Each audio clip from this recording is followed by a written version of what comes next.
Hey guys, I know it's been a while since I made a video, but I wanted to talk about this issue that's been kind of on my mind recently. Fire Emblem Three Houses just came out on Switch, and yeah, it's really fun, it's really cool, it's very much like Hogwarts meets Fire Emblem. Um, I'm having a blast with it, but it's one of those games where it has dating mechanics and sort of like a blank generic self-insert character, but there's almost like no LGBT options.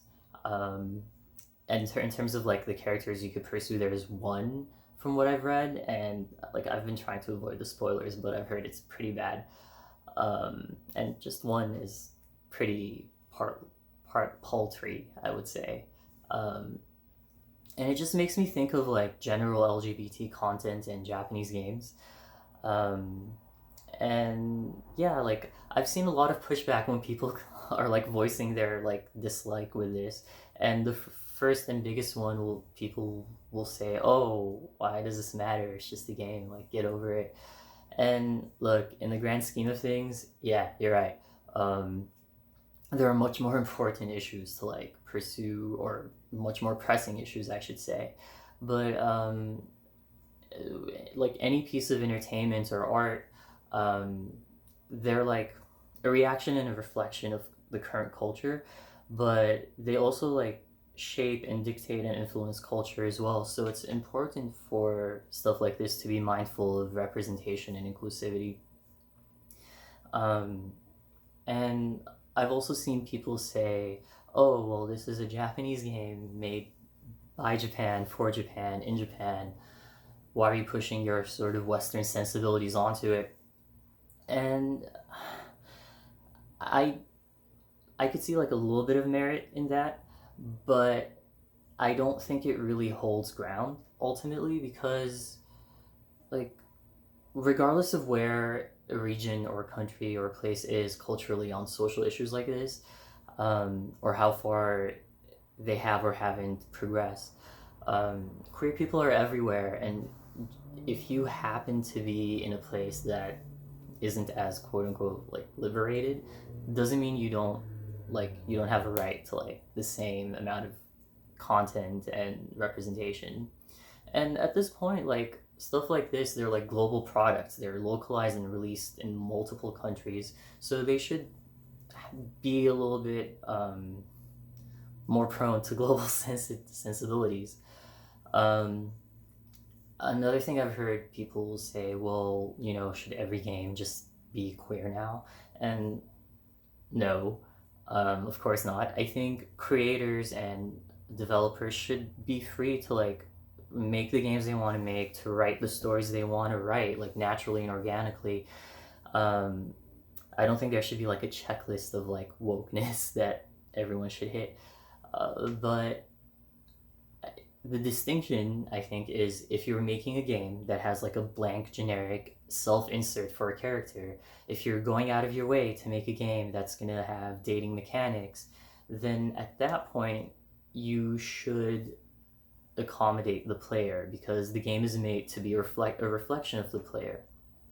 Um, it just makes me think of like stuff that lets you have a character creator and how absurd and ridiculous it would be if it only let you be male, or if it didn't let you be a person of color.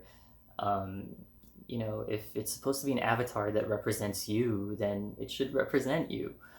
um, and I get that like writing specific queer content might be more like work inducive or or costly, and time takes more time, but I don't think that always has to be the case. Like bespoke queer content would be ideal, but I think player sexual would just be the easy sort of make everyone happy route.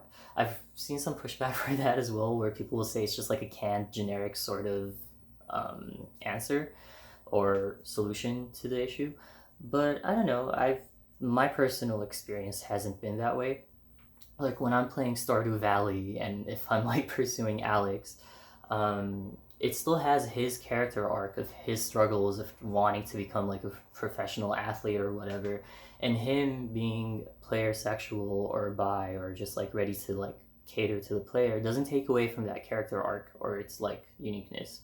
So I have no issues with that. I'm a proponent for it. Um, if you disagree or if you think they're like I'm wrong for whatever reason, comment below, let me know. But yeah, this also takes me back to like Persona, which I freaking love because it's like anime the game or anime high school the game. But yeah, like Persona 3 I adored, and I'm slogging through Persona 4 now. But man, Kanji's arc is something. I don't know, like Atlas's track record with this is not great. I haven't touched it yet, but I've heard not so cool things about Persona 5, and I know the Royals coming up, and it looks so good. But man, I've I've heard people say, oh, if you found Persona 4's kanji bad, like wait to see 5, and it's like, oh, come on, guys, like what's going on? Um, and same thing with like Rune Factory. Um, I know it's like heterosexual only, and like it still has marriage and dating sort of like part of the game. Um, with the Switch re-release for 4 and 5 coming up, and Mineral Town, I really hope they like are a little bit more mindful. I don't know if they will be, but if they can just like maybe patch it down the line, um, that would be so amazing. Um, so there's a lot of pushback, but like we try to be vocal, and then it leaves us with, what are you supposed to do? Where do you go from here? And a lot of people say, vote with your wallet. Don't spend money on something if it disappoints you. And yes and no. I think it's a personal decision, and it's very much case by case. But my feeling is if you just vote with your wallet on niche products like these, companies tend to usually, and publishers like learn the wrong lesson, and they'll be like, oh, there's no interest for this in the West, so then they'll just stop localizing this stuff. Um, my answer is much more generic. I just say contact these creators.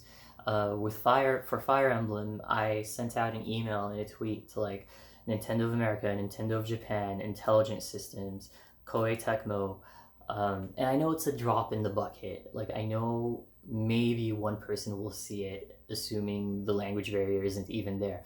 But I think if enough people just constantly keep letting these developers know, like, hey, we're fans too, and we want to support these products, but please like reflect us in them. Like, there's no way they won't notice, right? Eventually, they're gonna have to be like, oh, there is this subset here. And it doesn't have to be like angry or hateful or antagonistic. Like a lot of people work on these titles and they spend, endless long hours, and not all of them have a say on these issues. But I think we just have to come forward to them as fans that just want to be included in these games. Um, if we keep at it, I can't not be optimistic about it. And like it takes like a minute, guys. Like a tweet or an email, it just has to be like a couple of sentences, and you're good to go. Um, yeah, we'll see how this evolves in the future in terms of Japanese games. I know with Western titles, it's been pretty great comparatively. Also, like kind of a tangent with FF14. I can't freaking wait till they stop the gender lock with Vieira's.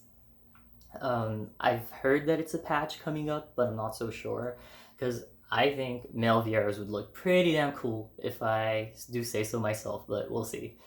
But yeah, that's sort of it. I've been rambling about this for a little while, kind of going in circles now. If you agree, disagree, um, have some sort of an additional comment, let me know below. Let me know what